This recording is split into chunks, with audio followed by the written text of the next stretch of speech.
Hello everyone, it's Miss Diane coming to you from the Abilene Public Library. It's week 3 of our creative writing series, and this week's topic is going to be how it felt to be wrong.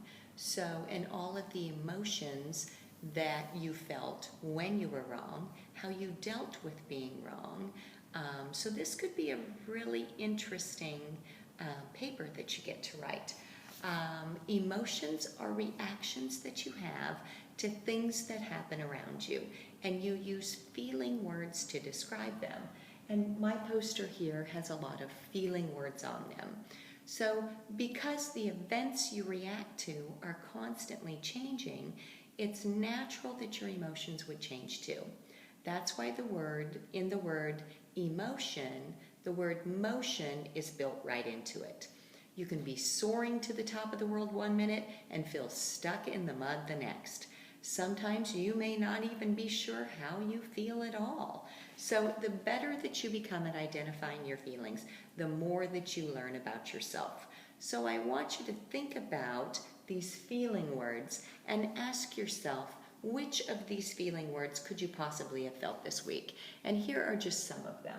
I felt thrilled, angry, proud, shy, pleased, or fearful, honored, wonderful, happy, and sad, guilty, joyful, or scared, ashamed, anxious, frustrated, confused, envious, annoyed, ambitious, excited, embarrassed, moody, worried, serious, compassionate, silly, or hopeless, sorry, giddy, careless, respectful, and brave. So think about these words and think about some of these feeling words that you could have possibly felt this week.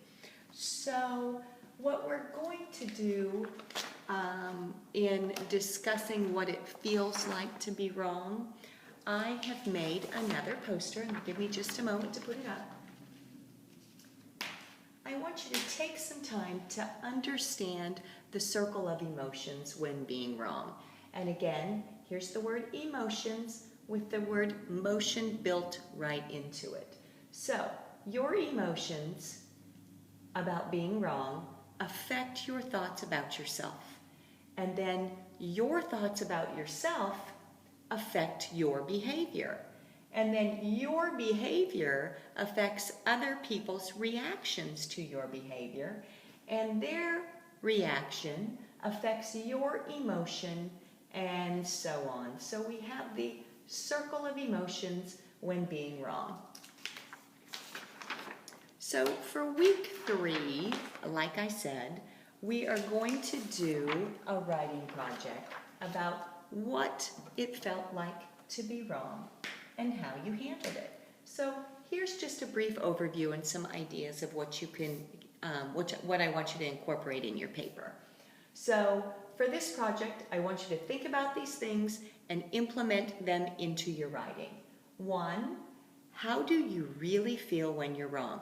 So stop and think about those feeling words, and I want you to think about how you really feel when you're wrong. 2, how do you react when you're wrong based on your own feelings?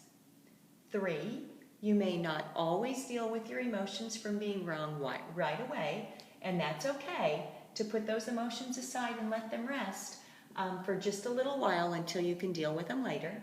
4, don't wait until bedtime to sort through your feelings. You might find it hard to sleep if you do that, so try to deal with your emotions about being wrong prior to going to bed.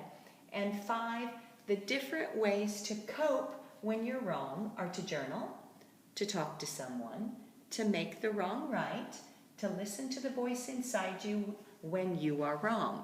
So I want you to incorporate these 5 different topics into your writing about how it felt when you were wrong. So that's this week's writing project, and it's going to take some time. It's going to take a lot of thinking about yourself. We've all been wrong. In fact, I've probably been wrong way more than you, partly because I'm older than you, and so it's going to happen. We're all going to make mistakes. We're all going to be wrong, but we have to learn to deal with it, and our emotions and our reactions we have to think about when wrong. So there are some books in the library that I want to visit with you that you can check out and they're about emotions and feelings. So the first one is the Feelings book, and it is the care and keeping of your emotions. We have another Feelings book at the library too about the care and keeping of your emotions, so this book can be checked out as well. Another really good book that we have about emotions in the library is called The Emotions Survival Guide. And this book, it basically will walk you through different emotions that you have and help you get through some of the feelings that you might possibly be having. Another book that we have is Exploring Emotions, a Mindful Guide to Understanding Your Feelings. So those are just 4 of the books that we have in the youth department that you can check out that helps you to learn and deal with different emotions. So this week's writing project, again, is about being wrong. So I want you to think about a time that you were wrong. I want you to think about how being wrong made you feel, how your feelings affected those around you, possibly how you righted the wrong. So that's this week's writing project. And if you choose to do this week's writing project, I want you to put it, and you want to be published, I want you to write it on these sheets, and it will be put in the book that we're going to publish in the library. Also, I want to discuss with you the scavenger hunt and the quiz bowl. This is due back to me on the 27th of June. It is, the first row is the scavenger hunt. The bottom portion are the quiz bowl questions. So pick one of these up in the entryway of the library or download them, complete it, get it back to me by the 27th of June so that I can get your name into a drawing for a prize. If you have any questions at all about this week's writing project, don't hesitate to give me a call at the library. The library's phone number in the children's department is 263-1303, or you can email me at dlanders@abilenelibrary.org.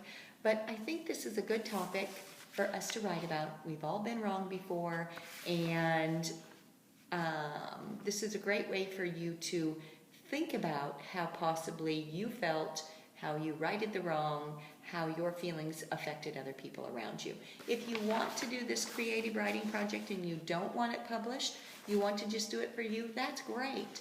Do that as well. So again, if you have any questions at all in regards to this writing project, please don't hesitate to call me. And I hope that we can soon see you in the library. And you take care. Call us or email us if you need any books checked out, and we will get those ready for you to be picked up in the entryway. So it was great talking to you. I hope you're all doing well, and I can't wait to see you. Take care. Bye.